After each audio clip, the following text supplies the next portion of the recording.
Our next igniter is also a maker, and she makes games. And I remember the first time I encountered your game was in Greenfield, at the game store in Greenfield. And I walked in one day, and there was a bunch of people playing Bone Wars on the table. And I was like, who's that? And I remember having a conversation with Joseph a couple of weeks later, and he said, oh, that's my friend Diane. And I said, oh my gosh, I got to meet Diane. And Jim. Where's Jim? Jim, raise your hand. There's Jim. All right. So are you ready to learn about making games? Yeah.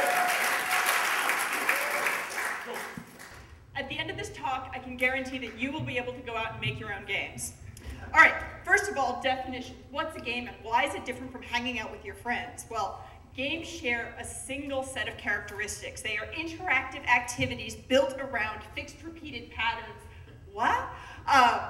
Fancy way of saying games have rules. And not only, games are ways for people to interact with each other, but a person playing a game is also interacting with the structure of the game itself. And that's important to remember because there are 2 points of interaction when you play a game. There's what we call the game engine, which is just the rules as they're set out. The rules provide structure, and they define how and limit how players can interact with one another. There's also the interface, and the interface is just the objects that you use to play the game. And they can vary. If you play Snap, you use playing cards. If you're playing a board game, you use boarded pieces. You can also just use your hand to play rock, paper, scissors. When we wanted to do a game about the scientific method, we started with the rules engine. We decided the scientific method would be the heart of the game. So it made sense to start there, but the scientific method is kind of complicated. So our first job was to simplify it into a really basic set of steps that could be repeated at every turn. Our second job was to embed the engine, which is what this is, into a setting players could care about. And that's where these desperados came in. They're paleontologists. We set our game in the dinosaur fossil wars of the late 19th century. Why? First of all, they're dinosaurs! And also because the lengths these guys went to get them were pretty astounding. Our next decision was, how do the players interact with the game? Is it cooperative or competitive? Does it involve a lot of strategy? Are there a lot of random elements? Because game format dictates the game interface. If you have a game that is a race, you need a board to race on. If you have a strategy game, you want to have a lot of elements, a lot of cards, for example, that have different features that you can play with. So you decide, then you devise your rules, which means you have to tie your engine, whatever it happens to be, to your theme. In our case, data, hypothesis, revision, basic steps became get bones, build skeletons, improve them. Then you also have to decide how the game is going to end. I mean, you can't just keep playing. It gets boring. In our case, we used what's called a victory point plan, where you had players could earn and lose points as counters towards winning, which also meant that we could introduce ways to break the rules and provide players with offensive and defensive strategies based on what the cards they happened to play were. Since we were using a historical setting and science facts, we meant that our game required a lot of research,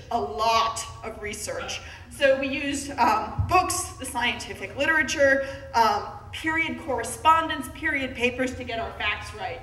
And then came the most crucial part of designing any game, the playtesting. So you have, the game may be accurate, but does it work? So you give it to a bunch of really good gamers, and you tell them to abuse it, and you tell them to abuse it again, and again, and again, and again, and again. Iterate this process, and every time they break it, you fix it, and you give it back to them. Finally, at the very end, we give it to a bunch of kids. Gave it to a bunch of kids, and let them make sure that they couldn't break it either. All right, so all this up to now is done with our nasty, ugly, hand-printed cards. We needed real art. We found this great local artist, Brian Johnson, and he took our notes about what we thought the cards should look like and handed us back these really, really funny and very good illustrations, which could then be sent to our graphic designer, who took our very ugly cards and pulled it together with the art to fit along with period palettes and period fonts so that it all looked really nice and was understandable. And then finally it could go to the printer and you had a nice shiny box with shiny rule sheet, shiny cards, and they all came back packaged and ready for the shelves. So, and now you all know how to make a game.